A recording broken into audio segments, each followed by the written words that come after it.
So Joe Rogan made some shocking comments that kind of came out of left field.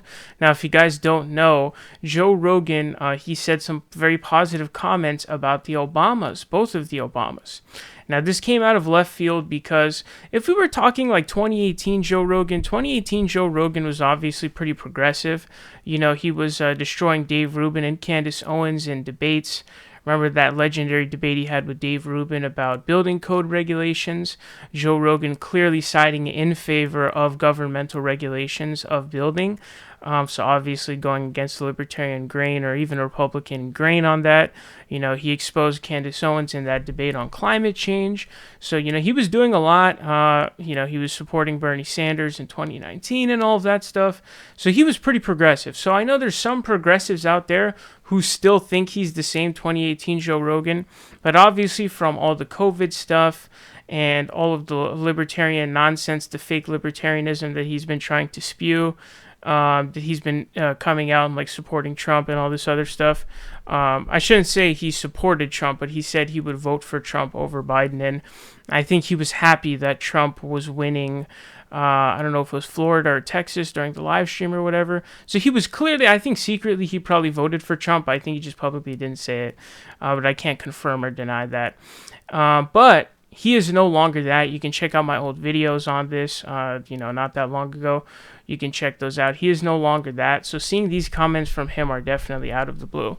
Now, the shocking comments he's about to make that you're going to see is he's going to say that Michelle Obama could defeat Trump. He's going to compliment Michelle Obama, say that she is very, you know, intelligent and all of that stuff. So that was surprising. And then also he's going to say that Barack Obama was actually the best president of his lifetime. So a bunch of positive comments. Check out the clip. And they're going to bring Harris, Michelle Obama and Harris. Harris comes back as the vice president. Michelle Obama's the president.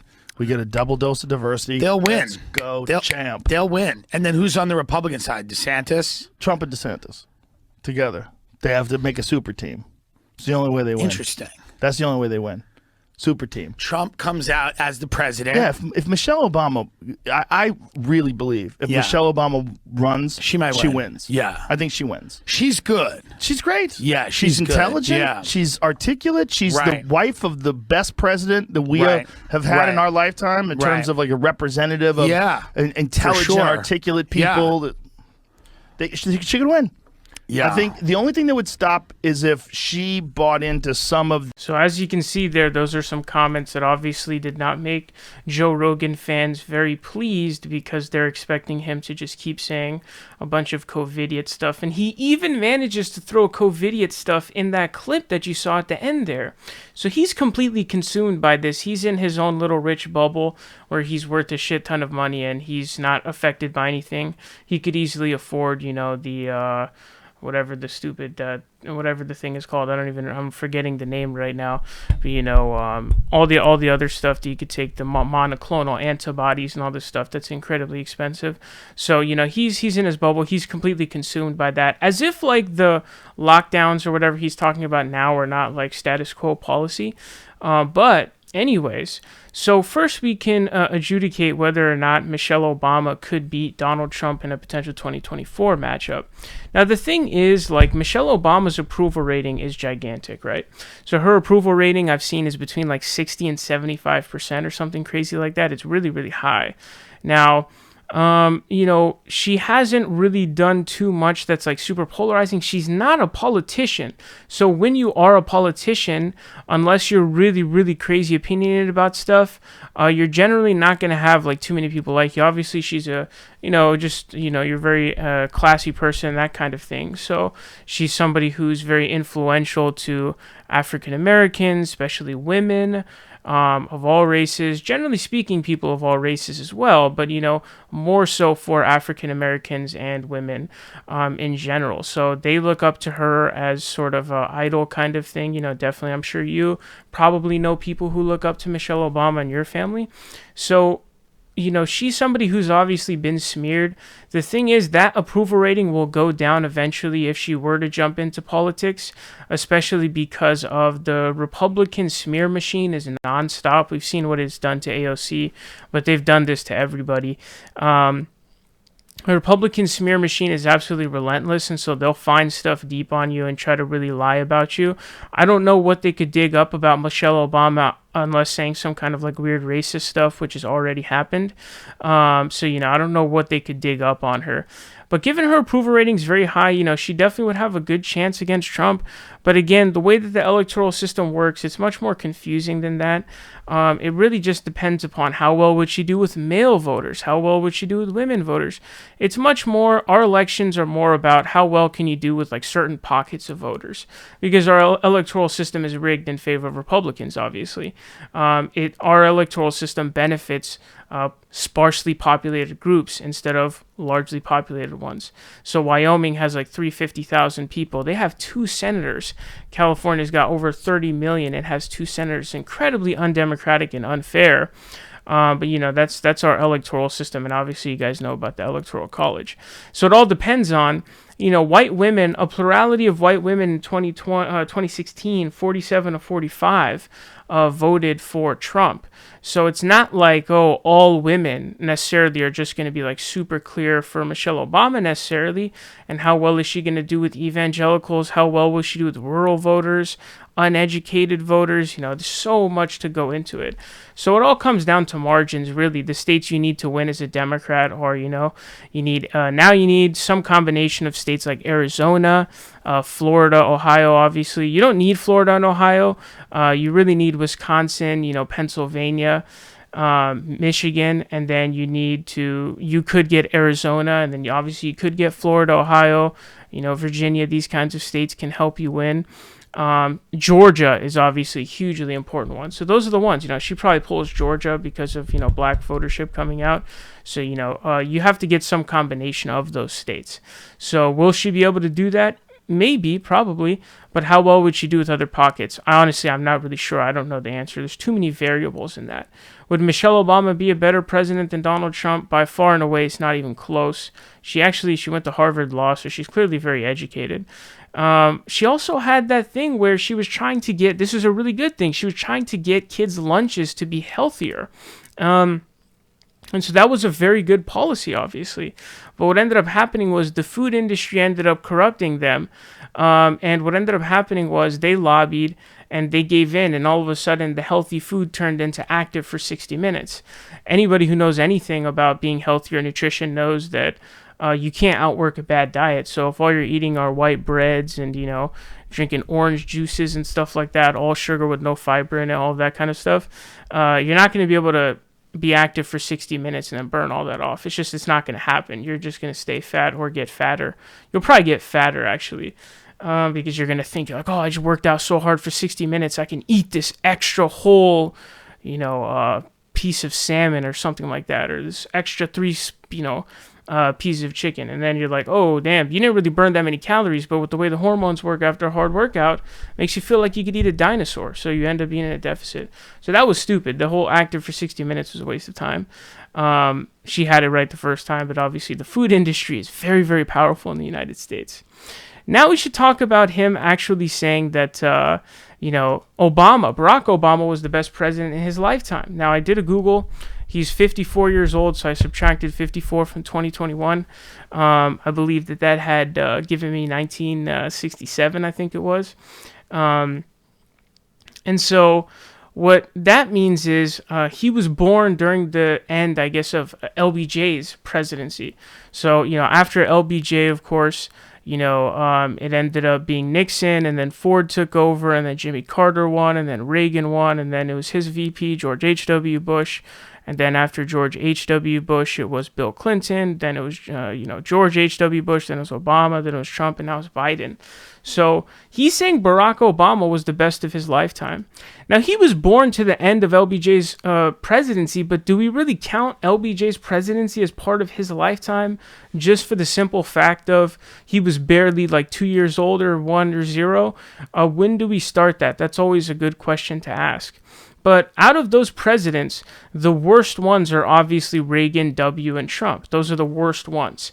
Most of those The thing is, I don't know too much about Gerald. I don't know much of anything, I should say, about Gerald Ford's presidency. I really don't. I'm not going to lie. LBJ was a great president. The only thing that he really fucked up was Vietnam. He heavily escalated. I think he sent like 500,000 troops there. So that was awful. That was completely awful. But at the same time, he created Medicare and Medicaid. Medicare and Medicaid exist because of him.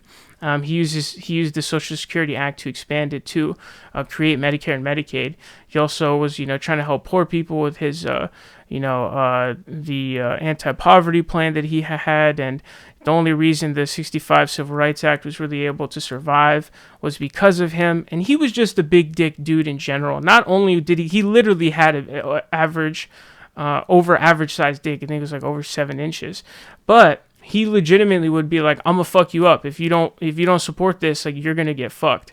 So I wish we had an LBJ progressive nowadays, but unfortunately LBJs are pretty hard to come around, using the bully pulpit and really getting Joe Manchin fucked and forcing him. Like, LBJ would fuck Joe Manchin up really bad. So, I'm a big fan of LBJ personally, so I thought he was really solid. Nixon was a liberal Republican, I would say. He normalized foreign relations with China. He de-escalated stuff with the Soviet Union, and he supported the Equal Rights Amendment. He established the EPA. He ended the draft and all that shit. So he was more of a liberal Republican, and it makes sense simply because that was a time frame of New Deal Democrats, New Deal presidents.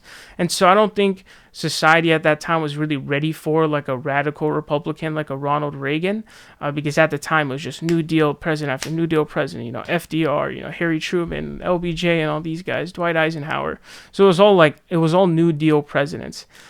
Jimmy Carter was a good presidency. His presidency was bogged down. Foreign policy wise, I don't think he fired any shots. He also got a peace between Egypt and Israel, for example. He had facilitated that. But in terms of, his presidency was really martyred. It was destroyed by stagflation, which is, a stagnation plus inflation. So, it largely had to do with the oil crisis, with the Iranian Revolution and all of that stuff. So it was marred by that stuff. So it was a good presidency, but it was mixed due to other factors.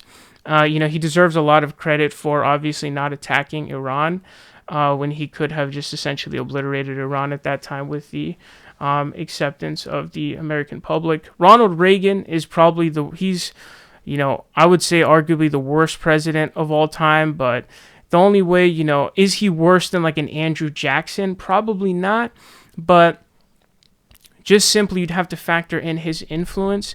All of this anti-government stuff that you see, all of this very selfish behavior and all this kind of stuff, it all stems from Ronald Reagan. We had decades of New Deal presidents prior to Ronald Reagan.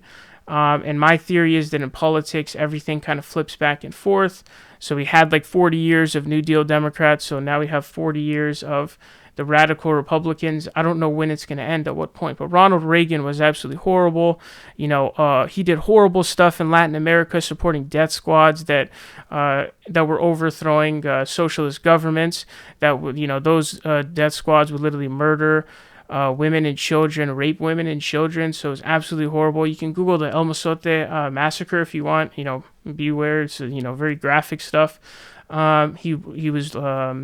He slashed marginal tax rates from all the way down from, I think, like in the 80s and 90s down to like 40% or something like that, maybe even less. So he ushered in this whole mantra of being anti-government and all this stuff. So Ronald Reagan was absolutely horrible. He stole money from Social Security profits that should have been kept in the Social Security bank. Instead, he burnt it on foreign policy as well. So, the guy did absolutely horrible, horrible stuff. He's a horrible president, and we still see that garbage anti-government mindset to this day. So it's hard to explain how awful Ronald Reagan was. It truly, truly is. He also, I think, reinstated stock buybacks when they had been banned. So thanks Reagan. Appreciate that, bro. George H.W. Bush was kind of a middle ground president. He did some middle ground stuff. He challenged Israel. He pulled into Iraq to, get them out of Kuwait, but he didn't overthrow Saddam Hussein. So that was nice, especially with what we would see to come in the future, obviously. He wasn't like a super hardline Republican. The Soviet Union collapsed under his presidency and that whatnot. So he was like a whatever kind of president. Bill Clinton was horrible. This is the Democrat. He was the Democrat who was really Republican, breaking down welfare numbers and turning it into block grants instead of welfare. So it's welfare cuts and trying to balance the budget, which essentially just means cutting Social Security and welfare benefits to people. NAFTA is obviously, it wasn't very good. It's a bit mixed on what ended up resulting, but I don't really know how beneficial the trade deal actually ended up being, because obviously free trade is good, but NAFTA in specific, I don't know. That one seems to be a bit mixed in terms of how beneficial it was.